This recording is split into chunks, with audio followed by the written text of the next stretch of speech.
Bismillahirrahmanirrahim. Assalamualaikum warahmatullahi wabarakatuh. Perkenalkan, nama saya Janwarsah Zulfikar.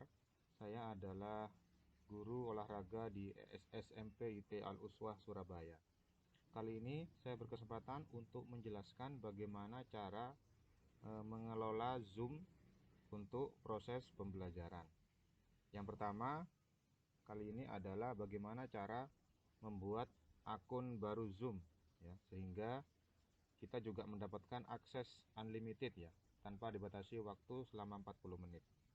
Yang pertama yaitu kita kunjungi dulu laman Zoom, kita ketik zoom.us, kita enter, kemudian akan muncul ke halaman ini. Setelah itu kita sign up, it's free.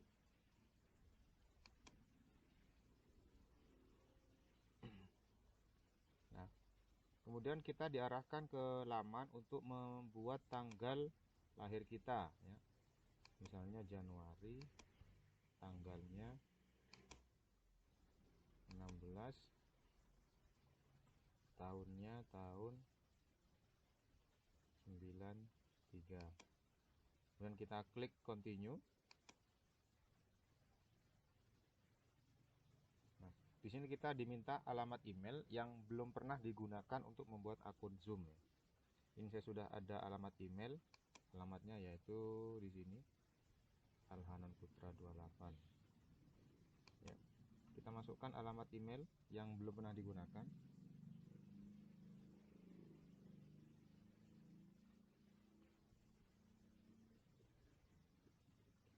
Kemudian setelah itu kita klik sign up.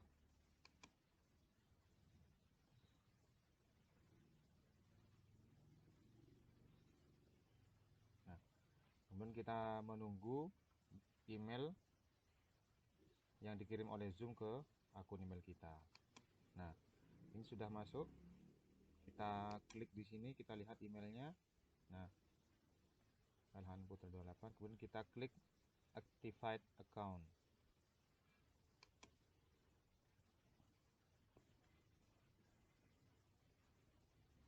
Proses selanjutnya kita tinggal memberi nama. Misalnya nama saya Janwarsah,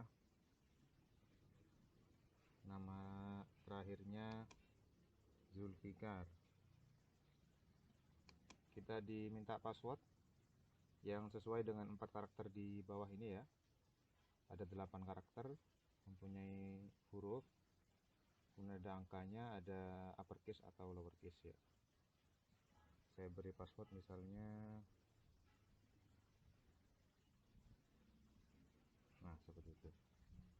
Nah, ini kalau sudah berwarna hijau, berarti password yang sudah kita buat itu adalah password yang sesuai dengan 4 karakter tadi ya. Kemudian kita ulang di sini.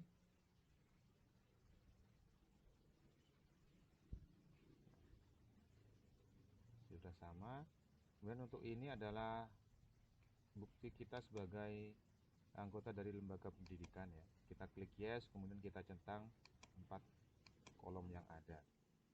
Setelah itu klik continue.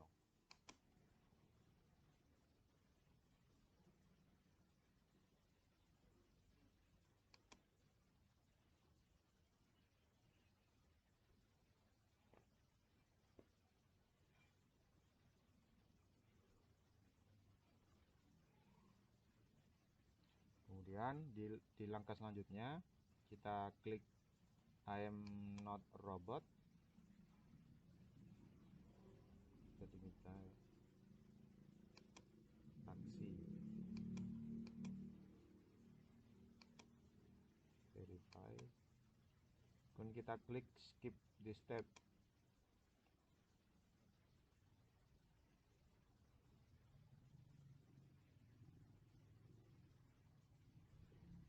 Nah, sekarang sudah kita mempunyai akun baru ya, dengan nama yang sudah kita buat di sini ya.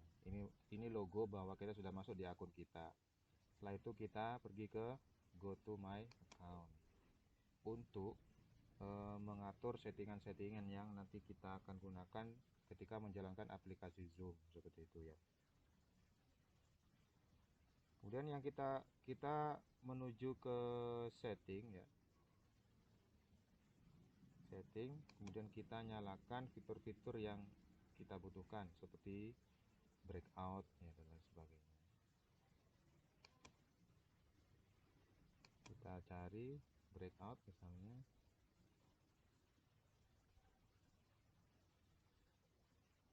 Ini host video, start meeting, video harus on seperti itu. Ini bisa. Ini untuk partisipan video.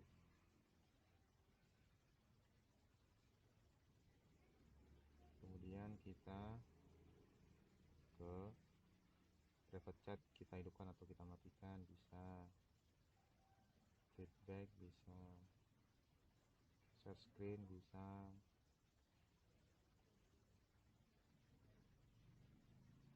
Ini ya, kalau kita ingin misalnya tentang annotate ya, ini sering sekali terjadi ketika seorang guru mengajar, kemudian ada siswa yang usil misalnya ingin mencoret-coret, maka kita antisipasi di sini.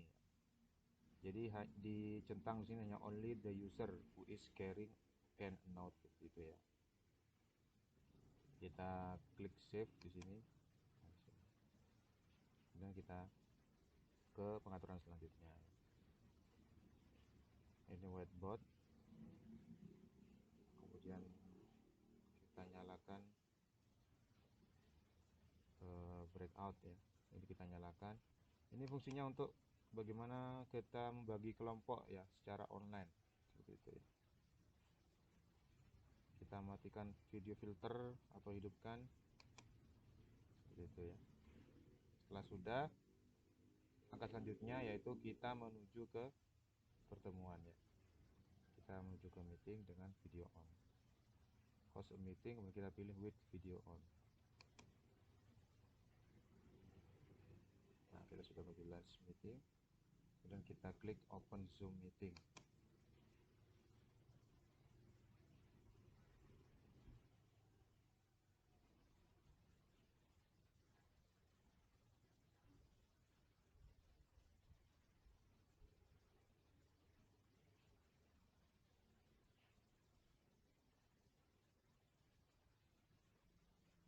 Nah, di sini karena webcamnya hanya satu, maka secara otomatis saya tidak bisa menghidupkan video di Zoom ya, karena saya sedang melakukan perekaman dengan menggunakan webcam juga, sehingga harus memilih salah satu webcam yang digunakan antara menggunakan Zoom atau menggunakan aplikasi yang saya buat untuk merekam seperti itu. Nah, ini kita sudah tampil di laman Zoom.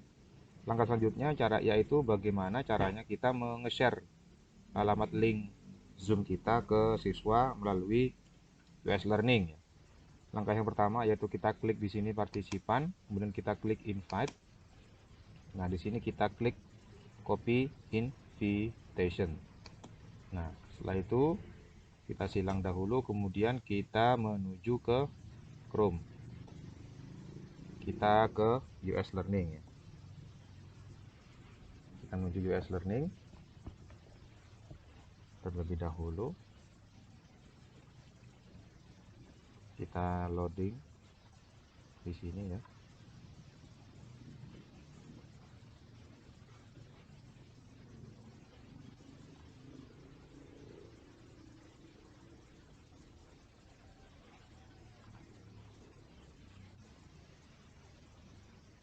Kita loading di sini, misalnya kita letakkan di Penjas 8B.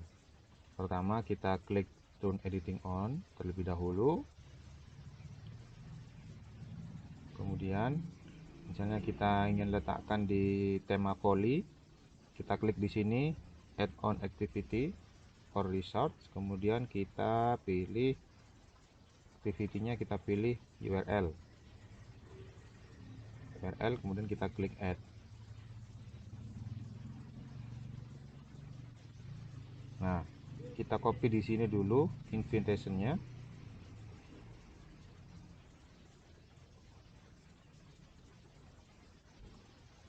Kita paste di sini. Nah, ini sudah ada ya. Kemudian kita kopikan alam. Oke, selanjutnya kemudian kita kopikan link di sini. Kita copy di sini linknya. Kita letakkan di eksternal URL. Letakkan di sini, kemudian kita beri nama. Misalnya link pertemuan menjas materi basket. Seperti itu ya. Kemudian kita display di sini ya. Display dicentang, kemudian kita klik save and return to course. Nah, ini sudah ada link pertemuan yang sudah kita buat, dan ini adalah deskripsinya ya. Jika misalnya siswa tidak bisa menggunakan link ini, maka siswa bisa menggunakan meeting ID dan password yang sudah kita buat. Jadi seperti itu ya. Selanjutnya kita sudah menge-share, kemudian kita bagaimana caranya kita menggunakan whiteboard ya. Whiteboard. Cara menge-share yang pertama adalah cara menge-share share screen, video atau audio ya. Misalnya kita ingin menge-share sebuah video dari kanal YouTube ya. Kita ke Google Chrome terlebih dahulu. Kita ke Chrome, kita ke YouTube misalnya di sini. Nah, kita akan menge-share video, misalnya video basket ya. Kita cari di sini teknik basket. Kita cari di sini teknik basket. Nah, misalnya kita akan menge-share video ini ya. Nah, kita pause dulu.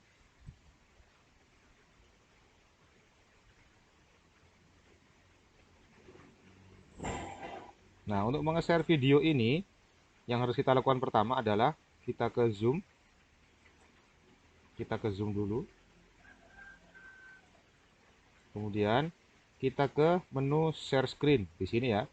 Share screen, kemudian kita ke Chrome. Nah, Chrome yang ada YouTube-nya di sini, dan tidak lupa kita harus mencentang ya, mencentang ini. Share computer sound. Jika ini tidak dicentang atau dihidupkan, maka suara dari video yang kita share itu tidak akan muncul, tidak akan terdengar oleh partisipan, oleh siswa-siswi kita. Ketika ini dicentang, dihidupkan, maka suara dan videonya bisa terekam atau terlihat dengan jelas. Kemudian kita klik share di sini. Nah, kita play misalnya di sini. Nah, maka otomatis video yang kita share itu akan terdengar dengan jelas ya oleh partisipan dan oleh siswa-siswi kita. Bagaimana caranya untuk menge-share sound saja tanpa menge-share video? Kita ke share sound, ke share screen lagi, kemudian kita ke menu advance ya. Kita ke menu advance, kemudian kita pilih ini music or computer sound only. Nah, ini adalah fungsinya untuk merekam suara saja ya, suara yang ada di PC kita atau di laptop kita. Kemudian kita klik share di sini. Nah, ini tandanya bahwa kita sedang melakukan sharing sound kepada peserta atau partisipan yang ada di room Zoom ini. Seperti itu ya. Kemudian setelah kita share sound dan share video, bagaimana cara untuk share materi misalnya? Men-share materi yang ada di Word misalnya seperti itu ya. Yang ada di Word. Kita buka Word dulu ya. Misalnya kita bisa mencari materi dulu ya. Nah, di sini ada materi, misalnya kita buka buku materi. Nah, misalnya kita ingin meng-share ini misalnya ya, file PDF ini ya. Kita buka dulu file PDF-nya.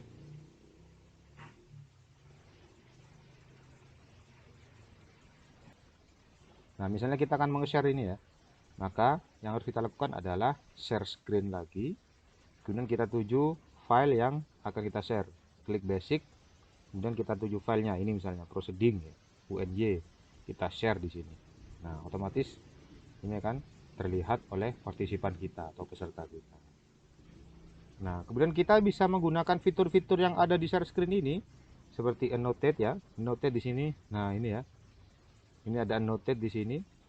Nah, ini gunanya untuk misalnya di sini ada macam-macam fitur ya. bisa kita menuliskan teks di sini. Nah, perhatian sebentar. Nah, bisa.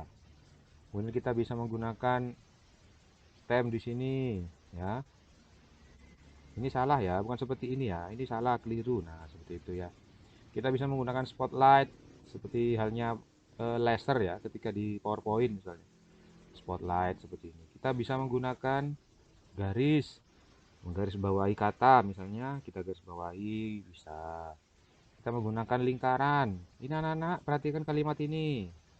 Nah, seperti itu ya. Itu fungsinya untuk annotate. Untuk menghapusnya kita klik clear draw seperti itu ya. Ini adalah menu security ya. Security ini misalnya kita centang share screen, maka partisipan itu bisa melihat share, bisa nge-share-nya seperti itu. Misalnya kalau kita tidak centang, maka partisipan tidak bisa share screen ya. Seperti itu ya. Kemudian misalnya ini adalah fungsi annotate ya. Annotate ini mute, ini menu kita. Ketika kita klik mute, maka kita sebagai host otomatis akan termute seperti itu. Unmute seperti itu. Oke, kita stop share. Kemudian selanjutnya bagaimana cara memanfaatkan whiteboard atau papan putih ya yang ada di fitur Zoom. Itu juga bisa. Caranya dengan share screen, kemudian kita klik whiteboard. Nah, di sini. Ini adalah fungsinya untuk pengganti papan tulis yang ada di kelas. Di sini kita bisa menuliskan misalnya dengan cara manual atau bisa dengan cara teks juga bisa. Bisa tulis di sini. Nah, bisa. Kemudian kita mau menggambar persegi misalnya juga bisa, kemudian kita spotlight bisa, seperti itu ya. Misalnya mau buat kotak seperti ini, kita beri apa, misalnya kita beri gambar seperti itu bisa ya. Bisa panah seperti ini, bisa, kemudian banyak macamnya ya, ada lingkaran juga bisa dan sebagainya ya.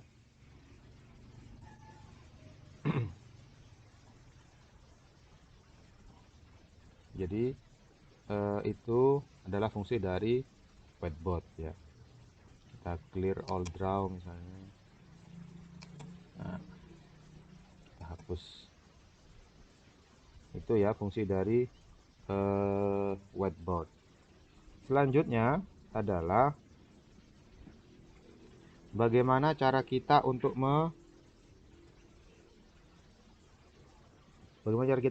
mengkondisikan forum atau suara atau coretan seperti itu ya. Forum atau suara. Suara bisa kita siasati dengan cara misalnya kita ke partisipan. Nah, kita klik partisipan, kemudian kita di sini bisa unmute all seperti itu ya. Di sini ada misalnya di sini ada suara, di sini ada menu unmute all seperti itu ya. Ada menu unmute all, kita unmute all di sini, kemudian kita otomatis semua partisipan akan termute ya. Mute all akan termute seperti itu. Misalnya kalau untuk chat, bagaimana cara kita mengatur chatnya? Nah, di sini adalah menu tanda to ini. Ini kalau kita klik di tanda panahnya ini akan otomatis muncul nama-nama yang ada, nama-nama peserta yang ada di Zoom ya. Misalnya kita ingin menchat ke nama siapa, kita klik di sana kemudian kita kirim pesannya seperti itu ya. Kalau misalnya kita ingin memberhentikan chat, menonaktifkan chat, di sini juga ada di sini. Ada hanya host only yang bisa mengirim pesan di Zoom seperti itu ya. Itu untuk chat ya. Seperti itu. Nah, selanjutnya setelah kita tahu bagaimana caranya untuk mengkondisikan chat, kemudian caranya mengkondisikan suara, setelah itu kita bagaimana caranya untuk merekam semua kegiatan di Zoom kita ya, dengan cara ini klik record di sini ya. Ketika klik record, nah ketika muncul tanda di sini, ini maka kita sedang merekam atau merecord semua kegiatan kita di room Zoom. Ya, ini adalah fungsi record. Nah, untuk mengetahuinya kita nanti stop, kemudian kita end meeting. Sebelum itu eh, kita bagaimana cara kita breakout. Nah, breakout ini adalah salah satu fitur di Zoom yang bisa membuat kelompok ya, kelompok dalam Zoom, dalam roomnya. Misalnya kita dalam pembelajaran akan membagi siswa itu ke dalam beberapa kelompok seperti itu ya. Nah, fungsi dari breakout adalah membuat kelompok itu. Jadi jadi breakout ini fungsinya untuk mengkelaskan antara kelompok kelas 1 dan kelompok yang lainnya. Ini adalah menunya. Ada 3 pilihan menu. Yang pertama, ini adalah assign otomatis, automatically. Ini adalah Zoom yang secara otomatis akan membentuk kelompoknya, yang memilih siapa saja anggota kelompoknya. Kalau assign manually, ini kita sebagai guru yang membagikan siswa ini masuk ke kelompok mana, siswa ini masuk ke kelompok mana, seperti itu. Kalau ini adalah otomatis siswa sendiri yang memilih kelompok atau partisipan yang memilih kelompok ya. Misalnya kita pilih, kita coba assign automatically, kemudian di sini kita tentukan berapa kelompok yang kita inginkan, misalnya 3, kemudian kita klik create. Nah, setelah klik create di sini kita tinggal memberi nama atau rename kelompoknya. Misalnya kelompok 1 kita beri nama basket misalnya. Basket dari absen berapa? Dari absen kita beri keterangan ya, dari absen 1 sampai absen 5 misalnya. Satu kelompok ada 5 anak. Nah, kemudian kita open all room di sini. Nah, nanti ini akan terbuka opennya. Akan terbuka sesuai dengan kelompoknya masing-masing. Broadcast to all room misalnya, kita bisa memberikan pesan kepada semua kelompok ya, bahwa sudah tinggal berapa menit waktunya berkelompok seperti itu. Close, kita close di sini. Nah, kita tutup di sini. Jadi itu adalah fungsi dari breakout room. Kemudian selanjutnya bagaimana caranya melihat video hasil rekaman kita yang sudah kita lakukan. Nah, ini kita harus keluar dulu, harus end meeting dulu agar videonya bisa diekspor atau bisa di render seperti itu ya misalnya. Maka langkah yang pertama yang kita lakukan adalah kita stop dulu, bisa stop dari sini atau bisa stop dari sini ya, stop recording. Kita stop di sini, kemudian kita end meeting terlebih dahulu, end meeting for all. Nah, di sini otomatis Zoom akan convert videonya ya. Nah, ini Zoom sedang mengconvert video yang sudah kita record tadi ya. Nah, kita pilih folder mana yang bisa kita gunakan untuk menyimpan data E misalnya, kita letakkan di data E, kemudian kita klik OK di sini. Nah, otomatis itu ada di data E ya. Kita ke data E. Nah, ini adalah hasil rekaman yang sudah kita buat di Zoom tadi. Bisa kita lihat misalnya di sini.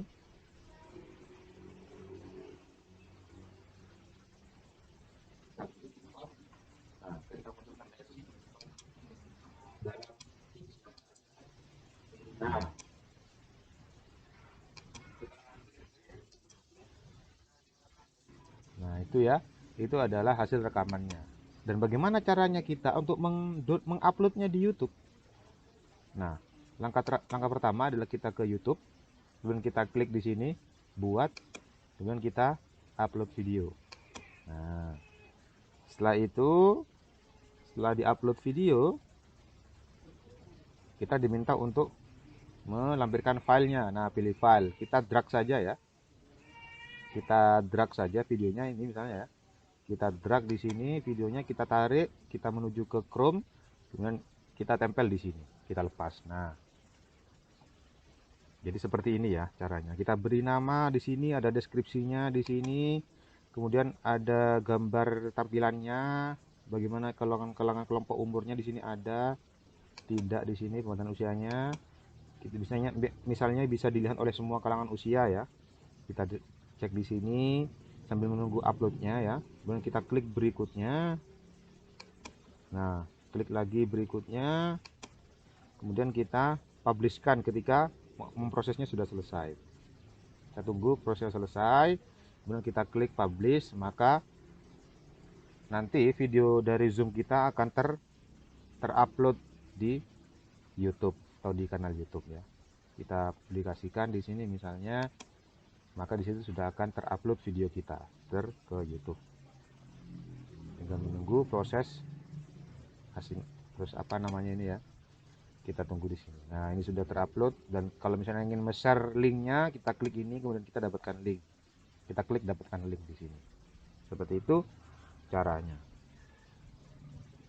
Untuk kejelasan suara guru ya, kemudian posisi guru di depan kamera, usahakan misalnya kalau saya ini di posisi kamera jaraknya 1 lengan seperti ini ya, 1 lengan.